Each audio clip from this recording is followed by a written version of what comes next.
मुखिया जी, उस कन्हैया के बच्चे ने मेरे सारे मुर्गों को मरवा दिया। कहता है ये मुर्गे सुबह सुबह उठकर बांग देते हैं, जिससे उसकी नींद खराब होती है।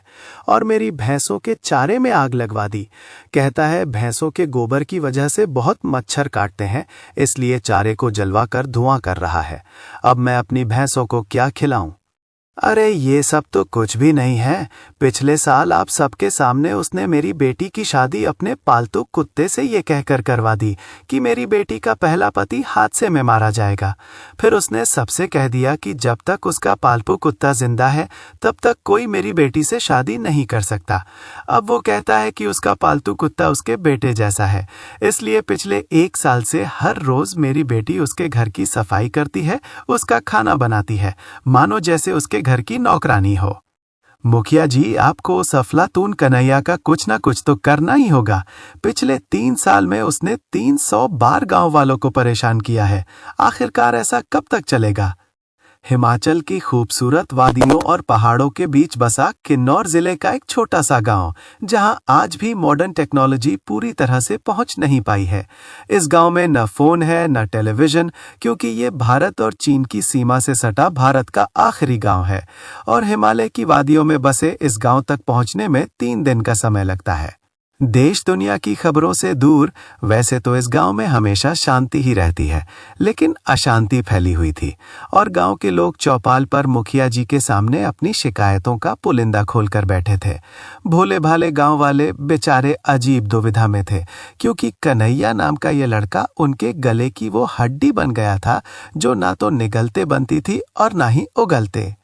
बहरहाल सभी की शिकायतें सुनने के बाद मुखिया जी ने कहा, पता नहीं ऐसी खुराफातें उसके दिमाग में आती कहाँ से हैं। आए दिन गांव में तूफान मचाता रहता है। आप लोग परेशान मत होइए, बच्चा है, धीरे धीरे सुधर जाएगा। ये सुनकर गांव वालों ने गुस्से में कहा, नहीं मुखिया जी, हर बार आप यही कहकर टाल देते हैं, लेकिन इस बार आपको कुछ करना ही होगा। आखिरकार आप उसे इस गांव से बाहर क्यों नहीं निकाल देते? गांव वालों की बातों को सुनकर मुखिया जी ने कहा, ये क्या कह रहे हैं आप लोग? हम कन्हैया को ऐसे बाहर नहीं निकाल सकते। आखिरकार कन्हैया का बेटा है और उसके पुरखों ने इस गांव को बसाया था। अगर इन बातों को कर दें तो भी हमें ये तो सोचना ही होगा कि वो बेचारा अनाथ है। 3 साल पहले उसके माँ बाप गुजर गए और तब से ही वो ऐसा हो गया है। अब तो अगर वो खुद ही इस गांव से चला जाए तो ही कुछ हो सकता है, लेकिन समस्या ये है कि हम उसे इस गांव से छोड़ने के लिए मनाएं कैसे? मुखिया जी की बात सुनकर एक नौजवान लड़के गणेश ने कहा, लो इतनी सी बात। मुखिया जी, लगता है आप कन्हैया की जिंदगी का मकसद भूल गए हैं। बस उसका मकसद पूरा करने में उसकी मदद कर दीजिए, वो खुद ही गांव छोड़कर चला जाएगा।